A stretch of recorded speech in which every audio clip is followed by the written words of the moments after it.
common denominator. Let's talk about that. The common denominator in all your failures is you. Yes, that's a harsh statement. Few people ever want to face that reality. That's why so many people gladly embrace the opportunity to blame somebody or something else for their problems when they can. Of course, we have an ever-growing state with governments willing to indulge people when they don't want to take responsibility for or accept the consequences for their actions either. All the excuses. Society made me do it. The drugs made me do it. My parents didn't hug me enough. It's not my fault I got burned. Nobody told me the coffee would be hot. Systemic racism held me back, or my ex-wife is the root of all my problems. Greedy corporations prevent me from getting ahead. The excuses used to dodge and avoid personal responsibility are myriad.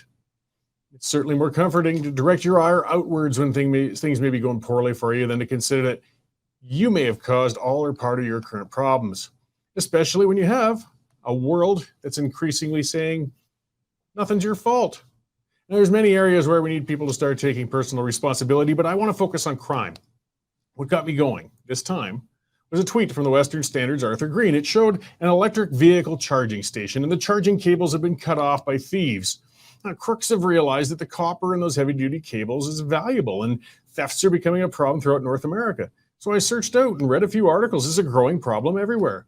Now, those articles offered all sorts of advice in dealing with the issue, ranging from keeping cars in garages to bringing in detachable cables or to have retractable cables that be hidden when not in use. But you know what I didn't hear? One piece of advice, one thing saying on how we're going to deal with this.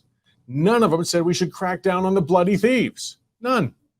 Just as it isn't advisable for a woman to walk around alone during late hours in a bad part of town while wearing revealing clothing, it doesn't absolve the perpetrator if she's assaulted. Yes, some personal responsibility falls on property owners to work to ensure their items can't easily be stolen. But we shouldn't have to keep locking everything we have down for fear of the thieves. If the responsibility to protect property fully falls upon the owner, then let's expand the right to protect our property with force. Yeah, I know the Liberals won't like hearing about that. So let's get to those criminals.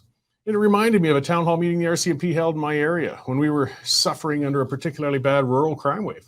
We were told to consider installing gates on our driveways and upgrading our alarm systems, maybe even get a dog. Well, I got lots of dogs.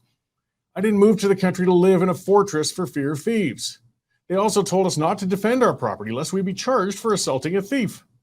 Huh? Violent crime and property crimes are rising across the country, the majority of which are committed by chronic offenders who have been in and out and released back into society.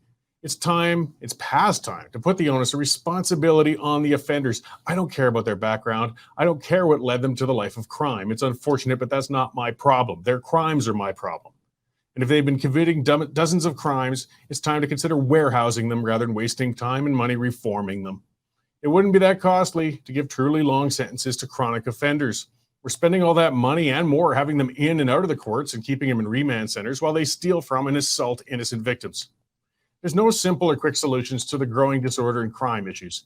The trend is tied to a tougher economy, the breakdown of family units, and an opioid addiction epidemic. There's lots we can talk about. But we need to change attitudes and what's considered socially acceptable. That's no easy task, but it has to be done. The excuses have to be dismissed, and personal reality and responsibility, I should say, must be applauded.